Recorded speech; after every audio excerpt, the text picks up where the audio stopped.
Good evening. Good evening. I'm glad to have the opportunity to assemble together with you all again here this evening. I hope that you still have your bulletin from this morning, so pick them up on your way in this evening, and we'll use it to help you follow along.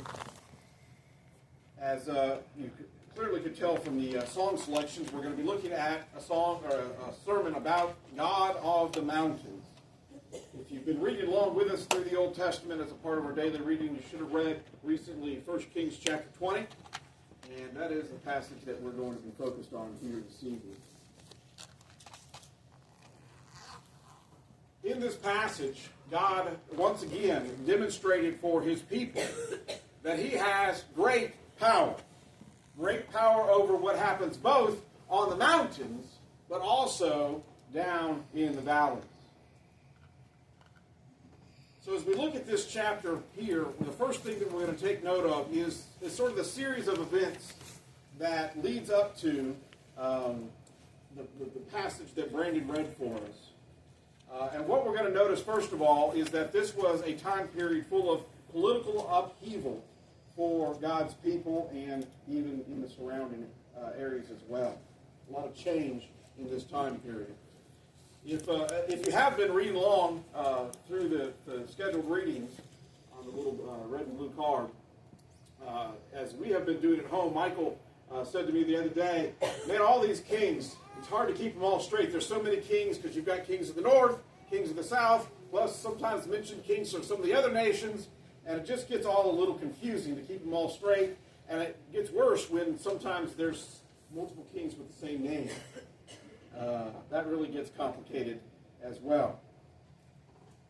And so this is a time period of rapid changes sometimes in who is king over the northern kingdom or the southern kingdom, and a lot of other struggles going on during this time period as well.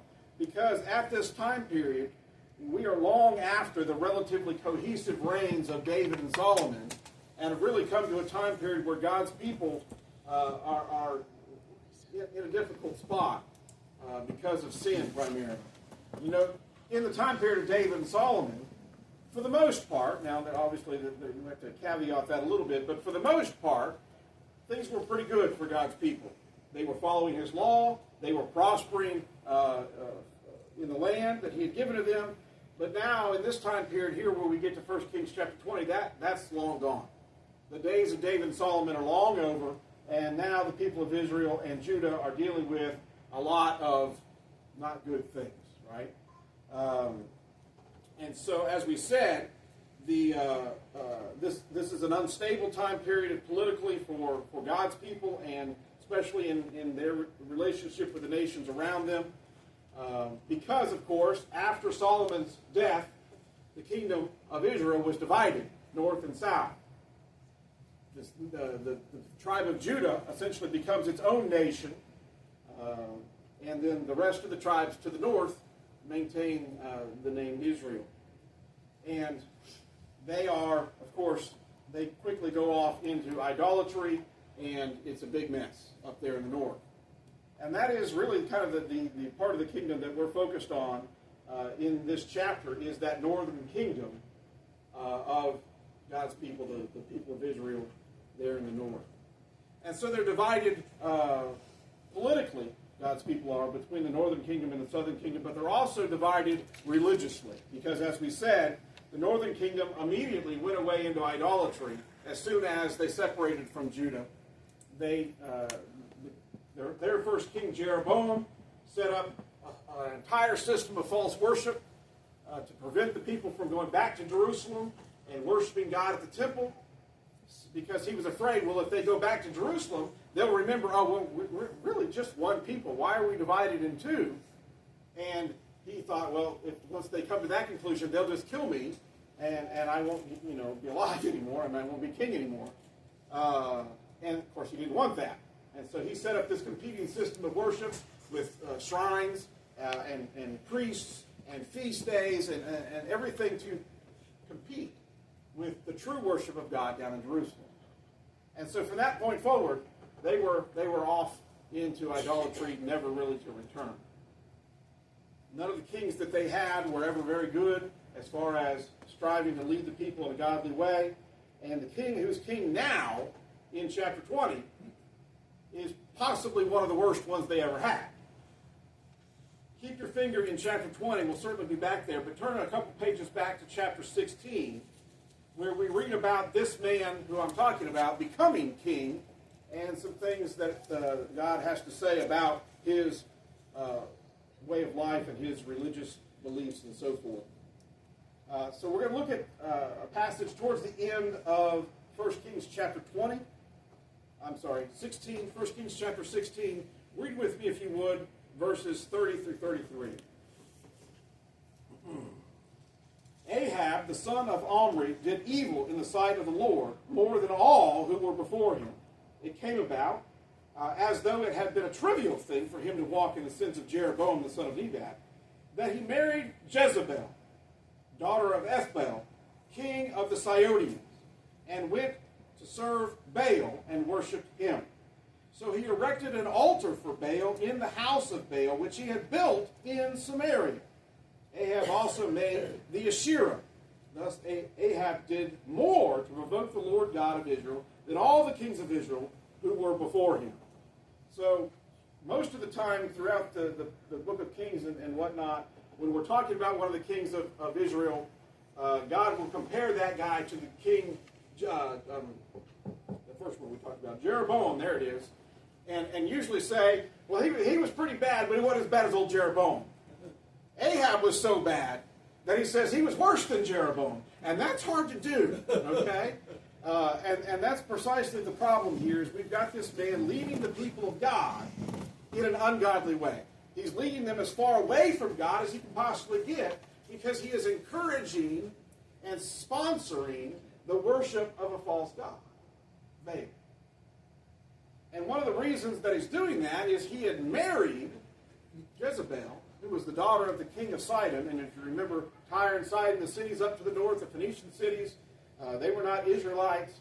And he had married the daughter of that king up there, probably as some sort of, treaty or whatever. But the bottom line is, she was all about Baal worship. I mean, that was her thing. And so when she comes down to Israel, well, she's going to, fully support that. And that's probably a big part of where knucklehead Ahab here gets his Baal worship. But the bottom line is, that's what's going on in the northern kingdom right now.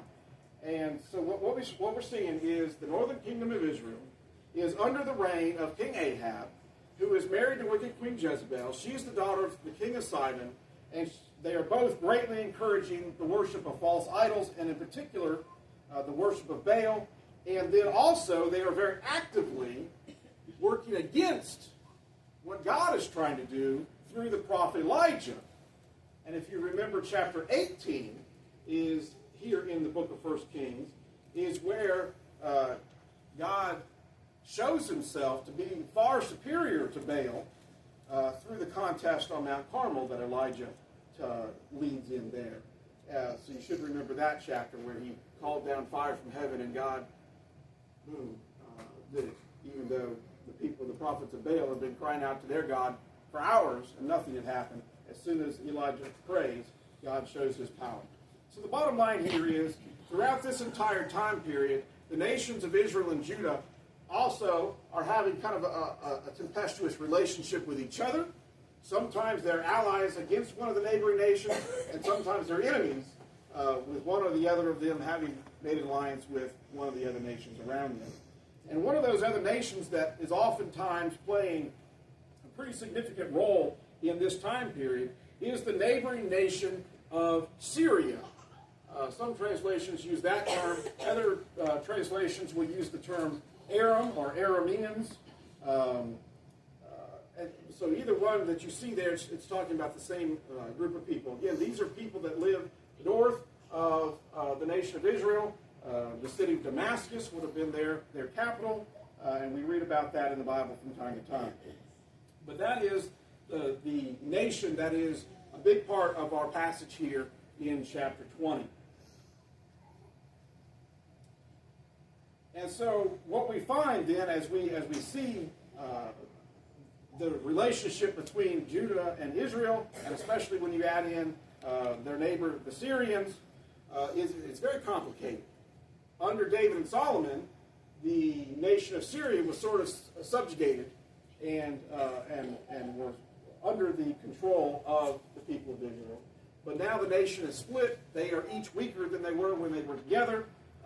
And now the nation of Syria has gained strength and has become a real threat, especially to the northern kingdom of Israel, their neighbor. And so in our passage for today, what we're going to see is the fact that Israel is at war with the nation of Syria. And in 1 Kings chapter 20, what we're going to see is that King Ahab has found himself in a really dangerous position because of this powerful neighbor to his north, the people of Syria. Go ahead and read with me, if you would, the first 12 verses of chapter 20. 1 Kings chapter 20, beginning in verse 1. And that says, again, reading from the New American Standard, which uses Aram instead of Syria, but it's the same nation. Now Ben-Hadad, king of Aram, gathered all his army, and there were 32 kings with him, horses and chariots, and he went up and besieged Samaria and fought against it.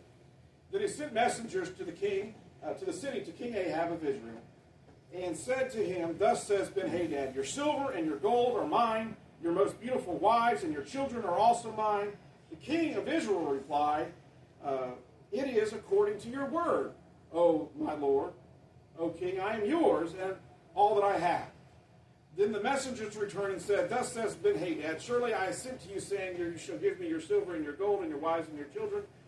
But about this time tomorrow I will send my servants to you, and they will search your house and the houses of your servants, and whatever is desirable in your eyes they will take in their hand and carry away. Then the king of Israel called all the elders of the land and said, Please observe and see how this man is looking for trouble. For he sent for me for my wives and my children, my silver, my gold, and I did not refuse him. All the elders and all the people of Israel said, Do not listen or consent. So he said to the messengers of Ben-Hadad, Tell my lord the king, all that you sent for to your servant at the first I will do.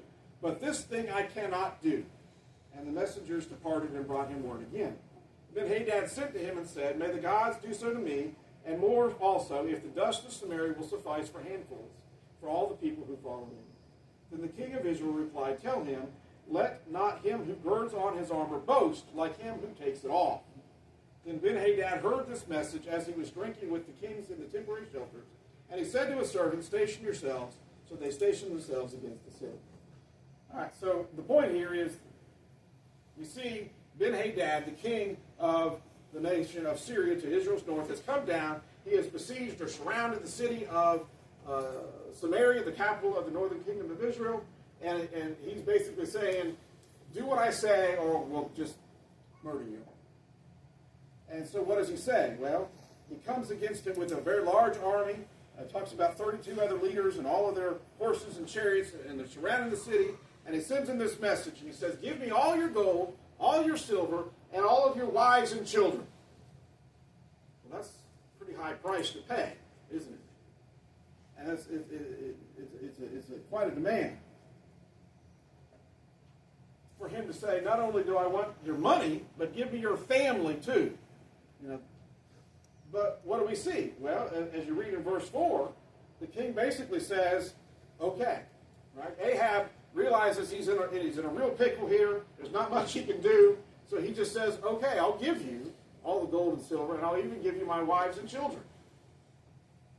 And so I guess Ben-Hadad, the king of Syria, says, well, this is an opportunity I can't pass up. I'm going to make sure I get everything I can possibly get out of this deal.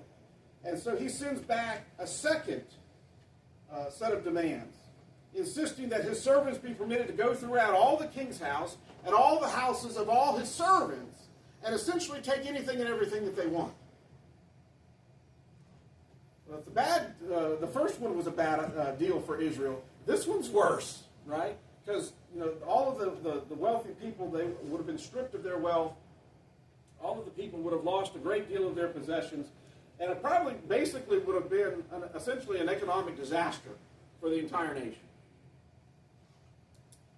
And so if the first one was bad, this one's far worse. And so Ahab, as we read there in verse 8, consults with the elders of the land, and they advise the king to refuse this new demand, this second set of demands from the king of Syria. And essentially then at that point, what you're saying to the bully here, Ben-Hadad, if you deny his request, you're basically saying, okay, well, let's fight. Because he's not going to stand for you to say, well, I don't really want to do that, right? So you know if you say that, that means it's war. And that's precisely what it does mean. Interesting, in verses 10 and 11, as we read there at the end of our passage, Ben-Hadad hears this denial here, this refusal, and he basically says, well, I'm just going to destroy the entire city of Samaria, and you won't have even enough dirt left to cup in your hands.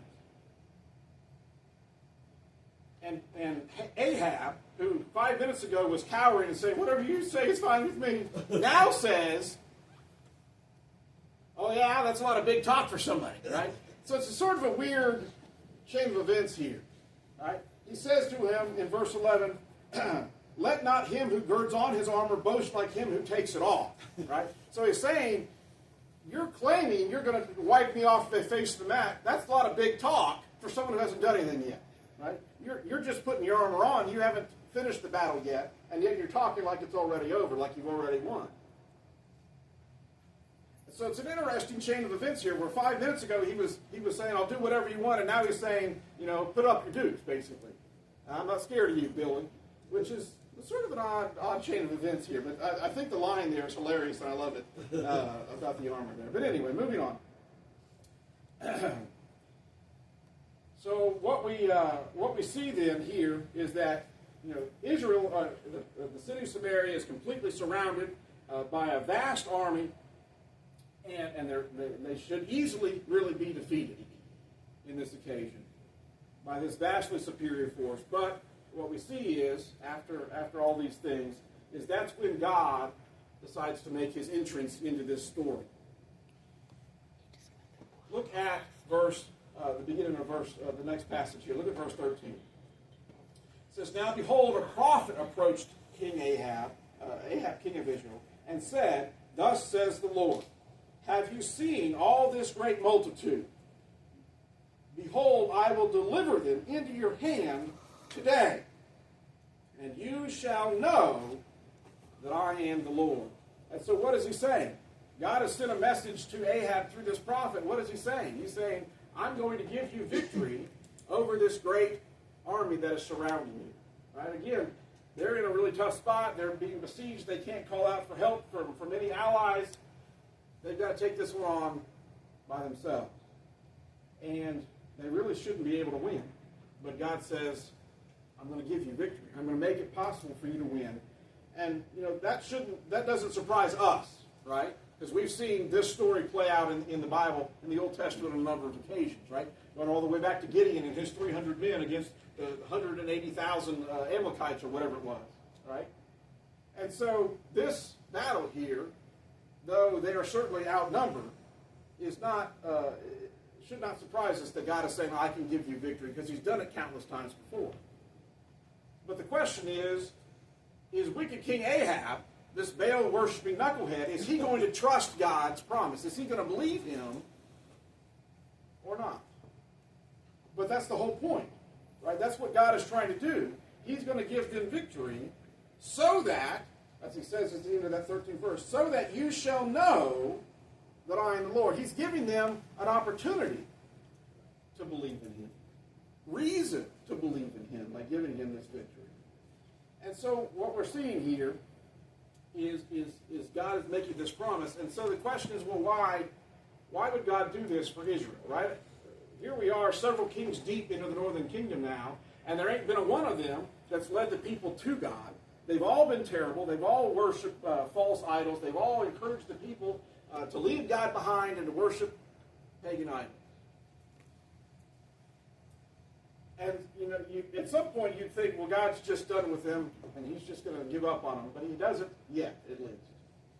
Because he is still trying to win them back.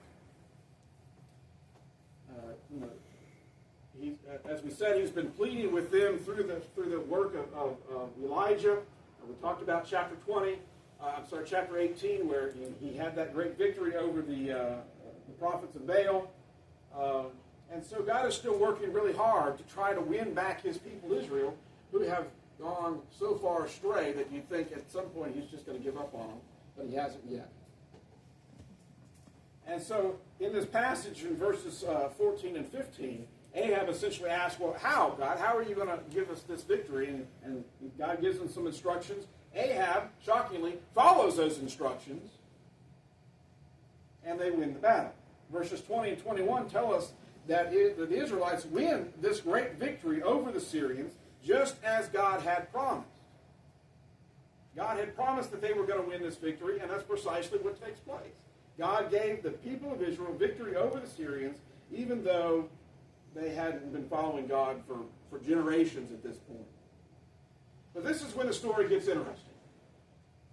Because the Syrians go home licking their wounds, and they start to try to figure out, how could we have lost this battle when we had such an overwhelming superiority in manpower, in the number of troops and chariots and all of these things? How could we have lost this battle? It doesn't make any sense. And that's when we get this statement in verse 23. Look at verse 23. This is the first of two times that we see this. This is what the Syrians say. Verse 23. Now the servants of the king of Aram said to him, their gods, talking about the people of Israel, their gods are gods of the mountains. Therefore they were stronger than we. But rather let us fight against them in the plain, and surely we will be stronger than they. Right? So their thought process here is, the reason we lost this battle against Israel, even though we should have easily defeated them, is because their gods are gods of the mountains. And they had fought on Samaria, which was on a mountain. And so they think, well, that's the reason we lost it, because that is the area where their gods are strong. But if we go down to the plain, their mountain gods won't be any good down there. And we'll win. And so they start hatching this plan about how they're going to fix their army situation. They also decide in the next verse or two that part of the problem was the leadership of the army as well. So they reorganized the leadership of their army, and they've got this two-pronged plan, and they think this is going to fix it. We'll get them this time. And so they decide to come back against Israel and fight them again with this new plan in place. So the problem, of course, here is this idea that they have, that Israel's gods are gods of the mountains, reveals at least two very serious misunderstandings and whatnot concerning the nature of the one true God. And in reality, these were pretty common misunderstandings in the pagan world then, and even still to this day in many cultures. People don't understand the true nature of God, and so that's why they would say ridiculous things like, well, their gods are gods of the mountains, and if we fight in the plains, we'll win, because that's where our gods are stronger. Right? So what are these two basic misunderstandings? First of all, they start with the basic assumption, well, there's lots of different gods. Right? Israel's got their gods, we've got our gods, their gods and our gods are different. And so they start with that basic misunderstanding, and that's kind of the crux of the problem here. Right? They don't understand that there is only one God. And so that is a big part of the problem here for them, not understanding why it is that they make the statement that they do. But the reality is that's the very issue that God is trying to overcome, not with the Syrians, but with his own people. Because, what we already say, they're worshiping Baal. And so they don't understand this point either. And so God, yes, he's using the misunderstanding of the Syrians here to point out the flaw in this logic of the pagans, but the problem is that's how the Israelites thought too. Because they believe in multiple different gods and were worshiping gods as well.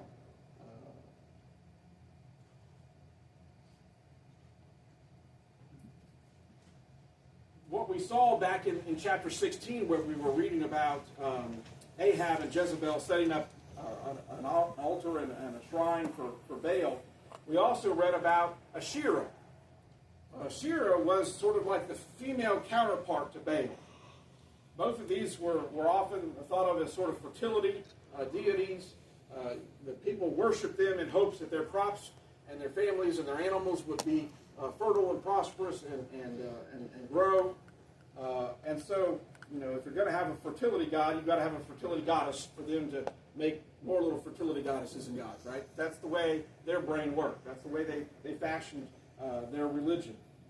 And so the bottom line is, these were gods made in man's image instead of man being made in God's image, right? We know what the Bible says. The Bible says in Genesis that man was made in the image of God. But their problem is their gods were made in their own image. They fashioned their idea of what God is based upon their own idea. And so that's where we get this sort of male and female idea of their gods that they worship.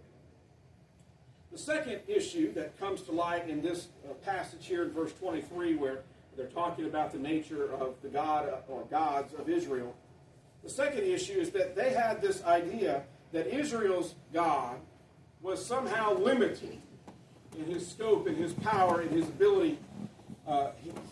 Again, you and I, as frail human beings, we can only do things here and now, right? I can't do anything yesterday. I can't do anything tomorrow. And I certainly can't do anything, in China, because I've never been there, right? But, so they think that their gods are essentially that way, right? That their gods can only handle things in certain areas. They're limited. Their power is finite. But what we know about the nature of God for the entirety of the Scriptures is that's not even remotely close to the nature of the one true God. The one true God has power over all things. He has power over everything and every place all the time. But they didn't understand that because their gods were made in their own image. And they completely misunderstood the nature of the one true God. And so as we look at the rest of this passage here in 1 Kings chapter 20, skip down to verse 26 with me. It says, at the turn of the year, Ben-Hadad mustered the Arameans, went up to Aphek to fight against Israel. The sons of Israel were mustered and provisioned and went to meet them. And the sons of Israel camped before them like two little flocks of goats. But the Arameans filled the country. Then a man of God came near and spoke to the king of Israel and said, thus says the Lord God, because the Arameans have said, the Lord is a God of the mountains, but he is not a God of the valleys. Therefore I will give all this great multitude into your hand, and you shall know that I am the Lord. That should sound very familiar. Verse 29. So they camped over, one over against the other one 7 days, and on the seventh day of battle, the battle was joined, and the sons of Israel killed of the Arameans 100,000 foot soldiers in one day. But the rest fled to Aphek into the city, and the wall fell on 27,000 men who were left. And Ben-Hadad fled and came into the city, into an inner chamber. All right, so what do we see here? Well, we see a couple of things. The first is that when the Syrians come back then in the spring of the next year, instead of coming back to the mountainous hill country where Samaria was, they stop and essentially say to Israel, you come over here and fight us, right? Instead of going to Samaria, they stop. Well, where did they stop? They stopped at a plain near the Sea of Galilee, near a town that apparently is called Aphek. I struggled around and found it finally on a map, and I was told that it's about 4 miles east of what's the Sea of Galilee. So on a plain, out in the middle of nowhere, is where they wanted to have this battle. Again, because their mindset is, if we fight on the plains, those mountain gods won't be any good down here, and we'll win. And so that's what their plan is. But as we again see in verses 27 and 29, Israel's army again was vastly outnumbered. Right? It talks about Israel's army being like two little flocks of goats. I don't know how many soldiers that represents, but it's not very many, I think, in comparison to what we see in verses 29 and 30, where the Syrian army had well over 100,000 soldiers. So they were vastly, vastly outnumbered. But what happened?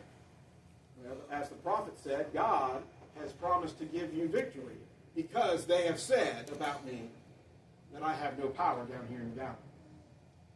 And so God promised and did, in fact, give them victory a second time over the people of Israel. 2 battles in a row, Israel was vastly outnumbered, and yet God gave them great victory over the Syrians.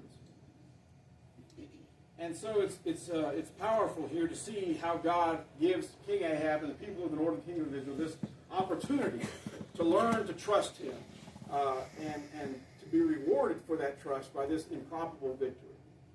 Now, did they all immediately become faithful Jews again? No. Apparently, even though God gave them this wonderful opportunity, it sort of fell on deaf ears.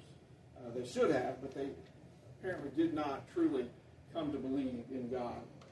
But God gave them a chance to do so, but they rejected it. So as we look at our passage here tonight in the book of 1 Kings, especially here in chapter 20, I suggest to you that they should have learned a very valuable lesson about the nature of God. They were given the opportunity, certainly, to learn that very valuable lesson. And even though they didn't learn it, I think we can learn it. Right? We can learn from this passage. We can learn from what they didn't learn and recognize some things about the nature of God. So as we close here this evening, consider, I think, some things that we can learn about the people, about the nature of God. The first thing that we see about God is his ability to help his people to overcome insurmountable obstacles. Right? Again, if you think about the 2 battles that God gave them victory in and how vastly outnumbered and unprepared they were to face this giant army of the Syrians, there's no way they should have won. They should have been crushed, just like Ben-Hadad said he was going to crush the city. They shouldn't have stood a chance. And yet they won both easily. Why? Because God has the power to help his people overcome some very, very difficult circumstances. The second thing that I think we can learn about the nature of God from this story is really his love for his people. Again, think about the relationship that God has with the northern kingdom of Israel this time. He doesn't really, right? Because they've rejected him entirely. Yet God still loves his people, even though they had treated him so spitefully and shamefully.